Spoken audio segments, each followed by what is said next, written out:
So for step 9, attaching the steering servo.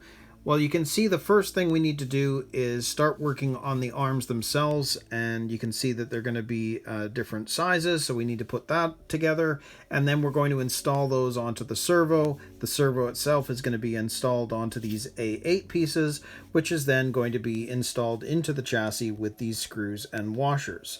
Then we need to install the ESC. So there are all of the pieces that we need for this step. And then, of course, there's our servo that we already got ready. We've got those A8 pieces, the arms, and then, of course, our ESC. So I'll set this up and we'll put this together.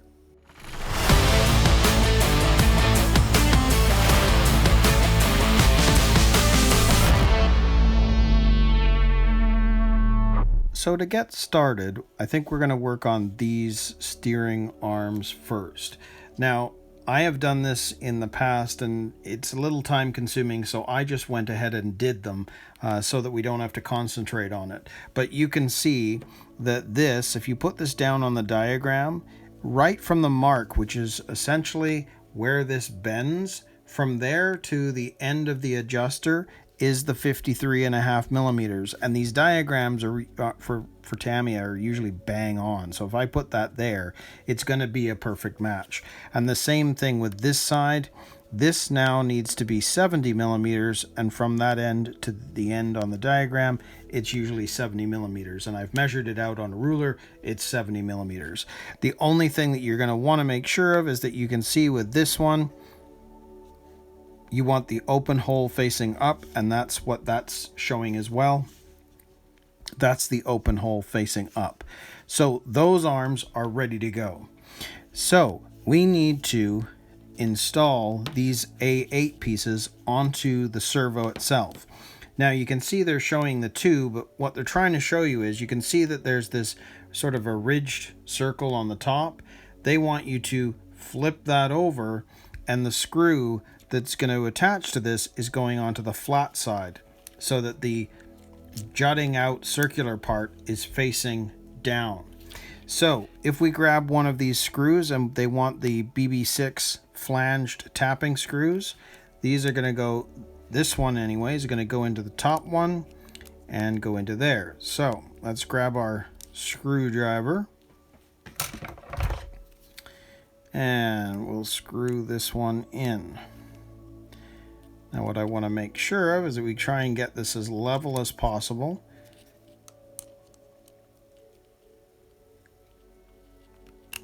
It's a little awkward, just in terms of the positioning. I want to be able to try and get this down. Try and use my finger to push it down as I screw it in. Mostly correct. Maybe I'll try doing it this way. I'll use my right hand and use my left to try and push that down.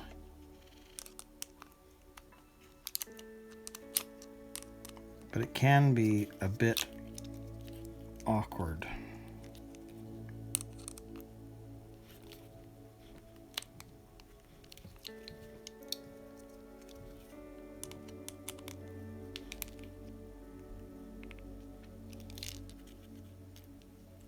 It's not the easiest.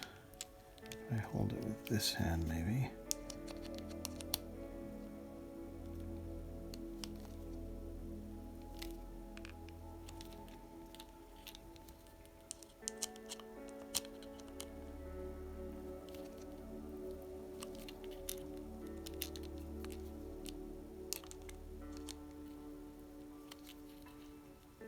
Okay, so you can see how that's fitted onto there, just like that. Now I need to still screw this in a little further. And that'll be it for now, but it more or less is going to look like that. So if you look at this side, we're going to do the same thing. This is going to go into the top. Sometimes they scatter it, but this time they're not. So, and then a flat side up. And again, we're going to hold this down and try to screw this into place. Now the beauty with this one is, as you're turning it to the right, it's wanting to force this one down, so it's actually a little little easier to screw in.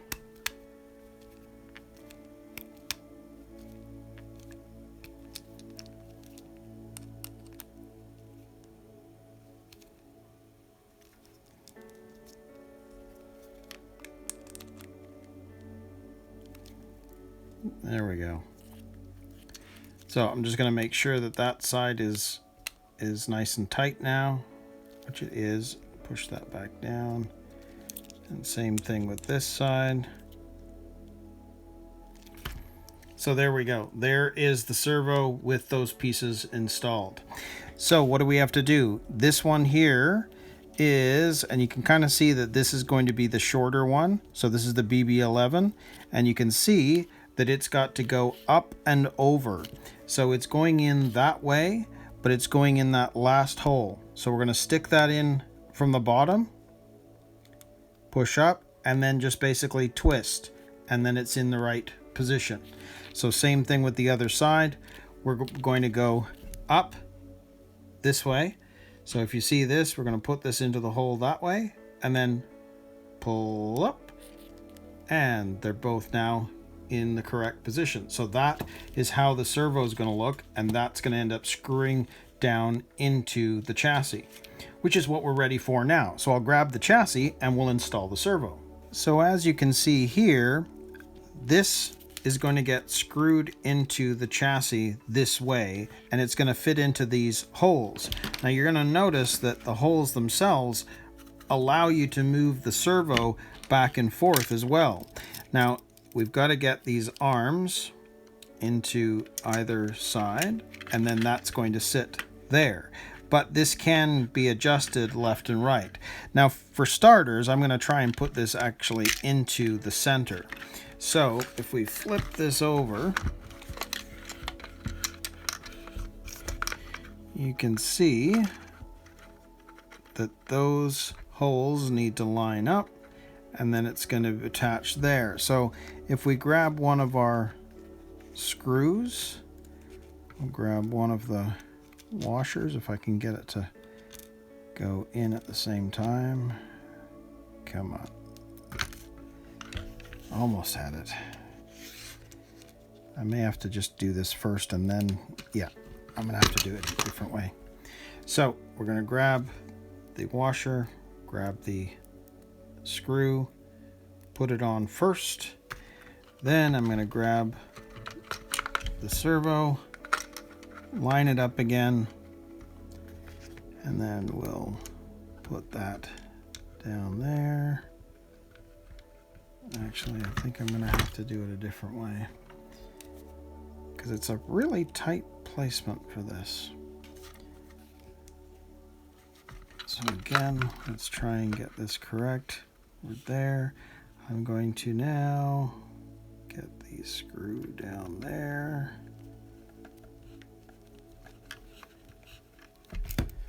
Okay, so it's on.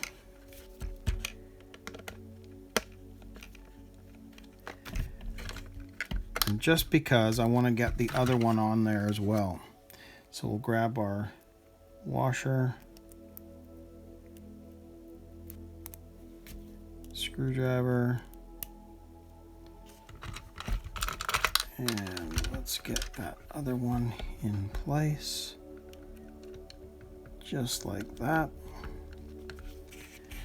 Now, because they're both in, I'm going to turn this over and hold the servo from the back here, which maybe if I just hold it from down here, I'll push on the servo as I'm screwing this in.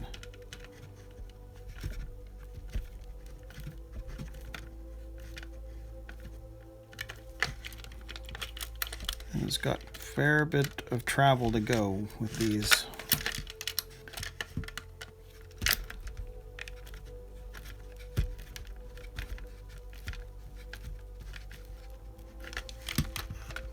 Almost down. Let's turn it around here.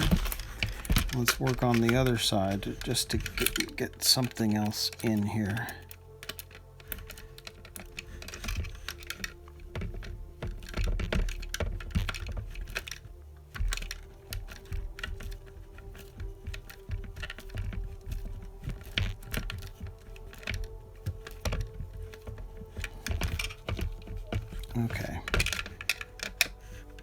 Now I'm going to have to loosen that off just a touch so that it still moves, because you can see that the servo moves side to side.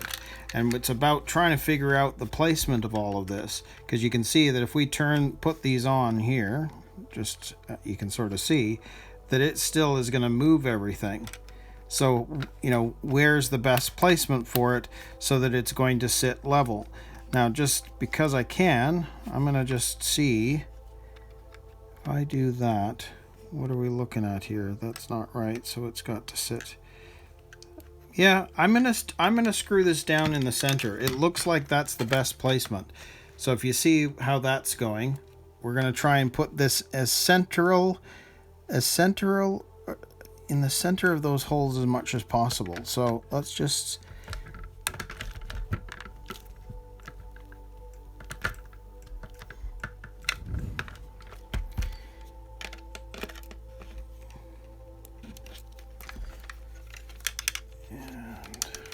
yes. So again, let's hold that servo in place.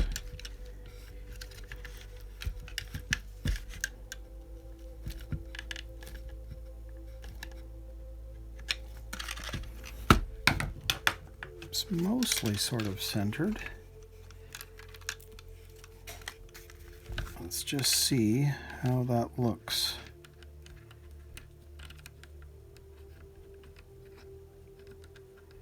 And again, we can do the fine tuning,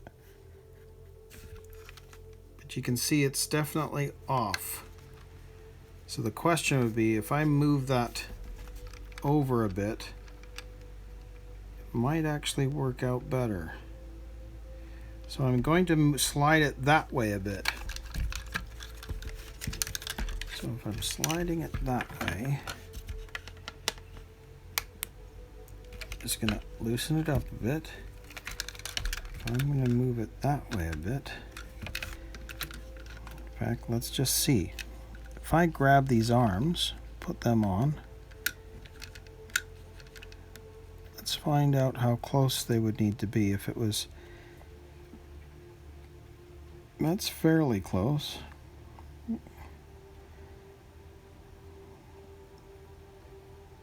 And again, we'll do the fine tuning after, but I don't want it far to the right, if in fact by being over here it's better. So I think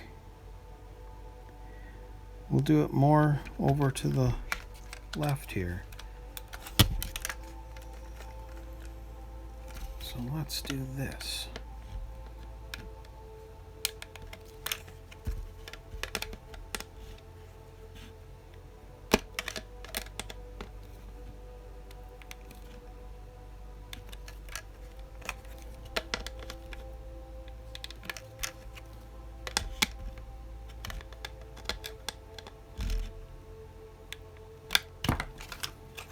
So now if I just take a quick look to see what that looks like. Yeah, see how the axle seems to be a little bit more level by having this further over? Now again, we are going to do some fine tuning a little bit, but that looks better than when this was seated over to that side. So I'm good with that. So that's how that's going to go. I'm not ready to pop those on yet, so I'll leave it for now, but that would be your servo placement. So very, very cool. And I think we're getting close to having that front end look correct. So what do we have left to do? We've got to get that ESC in. And you can see that the way this is designed, the ESC needs to sit over here, and then these cables are going to come out the back and fit onto the motor. Now, I'm going to check this out because I am a little concerned. Because these wires on a hobby wing seem to be a little too short. Because when everything's attached, the wires still have to come out from back here. So that seems not quite right. I'm going to have to take a look at that. And then I'll get back to you, because I want to make sure that if I'm going to show you how to do this, we figure out exactly where that placement needs to be. So I've made a rather shocking discovery, and it's not because the cables coming off of the Hobby Wing speed controller are shorter than a Tamiya speed controller. Because normally, if you look at those instructions, the Tamiya speed controller, which they're showing, would go there, and then the wires would be fed back towards the motor. Well, on the Hobbywing speed controller, they are very, very short.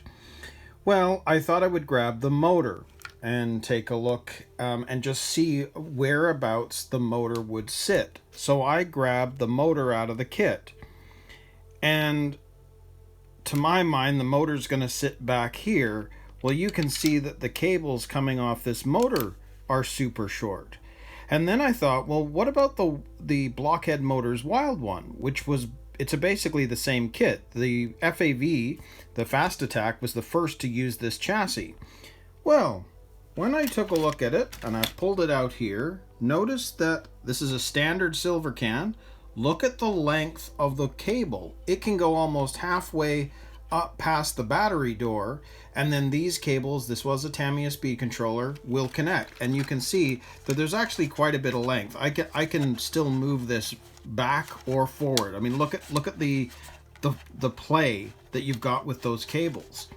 So that 540 has all that extra length. Well, look at where this motor would sit, and look at the cable. It will not even reach halfway. It won't even reach to where the battery is.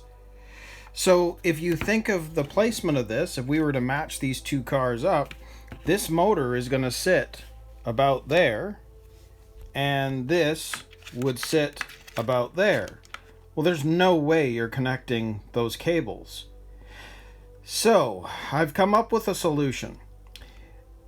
You could buy some extra leads, cut off the ends of one side, solder on the new leads so that this would fit, and then everything will be fine. But depending on your skill level, and whether you've even got the tools, that seems like a nuisance. And what I've also discovered is if you don't do it right, or if you decide at a later date you want to upgrade the motor to something much faster, soldering wires is not a smart move. It can often create problems for the motor or burnout because you're not using the actual cable length off of either the speed controller or the motor.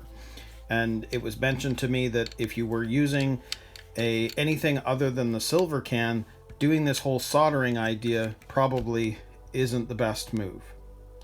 So I've come up with a solution. You'll notice here that this is a box, and later on in the steps there's a top that goes over top of that.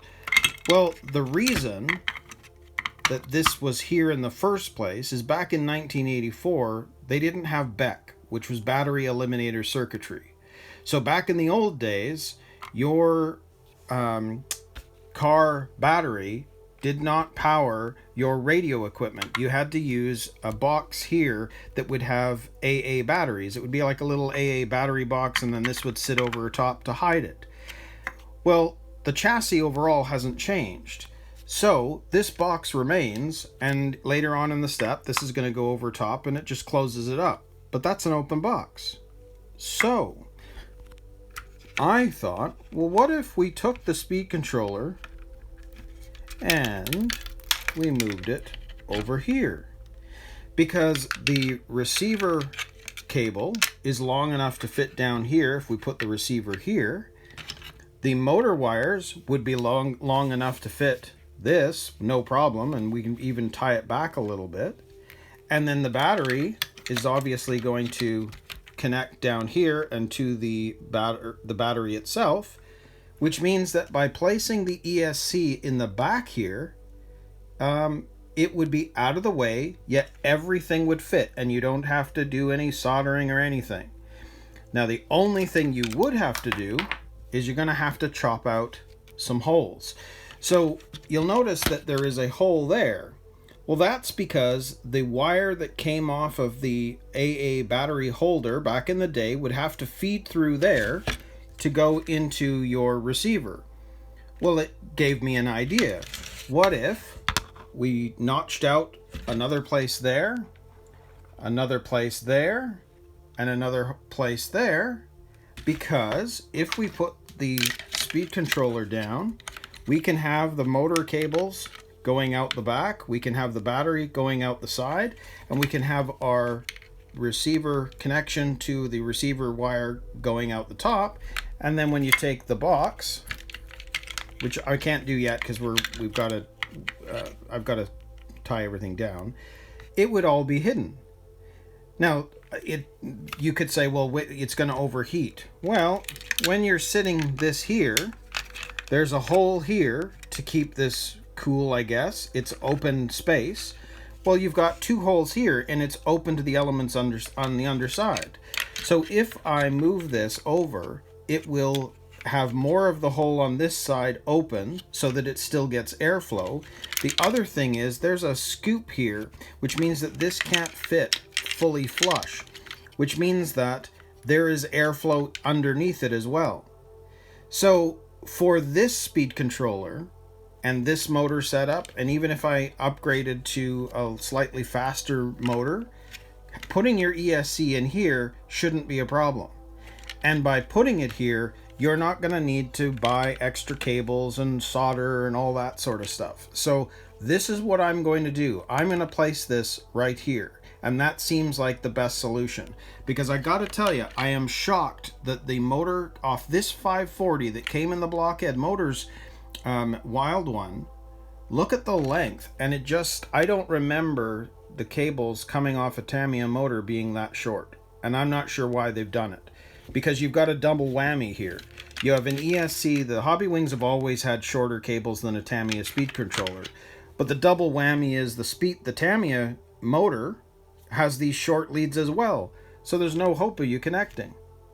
So I'm going to set this up again, and we're going to install this over here. And you'll see how this is all going to come together. Now, as you know, I've already done this part, but the first thing you're going to need to do before you place the ESC here is you're going to need to snip off some of the plastic box in order to be able to fit the ESC into here. And I was wondering about how I would do this, but the truth is, here's your, a parts tree, and I have my side cutters to, snip away at it. Well, often what you're cutting through is about the same thickness as what this box is. The box might be slightly thicker, but if you get in there and you snip away, you can go sideways, cut it around just to be able to try and get in there to get the hole made. You'll be fine. And that's what I did all the way around. Now, I did make the end, I guess it's this one here, deeper than the other ones, because what you have to recognize is on the box itself, on the ends, there's this lip, which is designed to hold it in place. So you'll notice that the lip sits lower inside, which means that the hole that you make's got to go deeper, because that lip piece is going to end up being in the way. So you're going to need to go deeper with the cut. But ultimately, if you make these 3 cuts, you should be fine. So let's install this speed controller. So the way I'm going to do this is I will still, and the way I'm going to do, I think, most of this is, yes, I'm going to place this closer to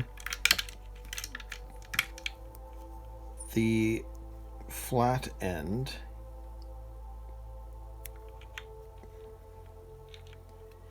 because most of the where it's seated is going to be further towards the front of the car.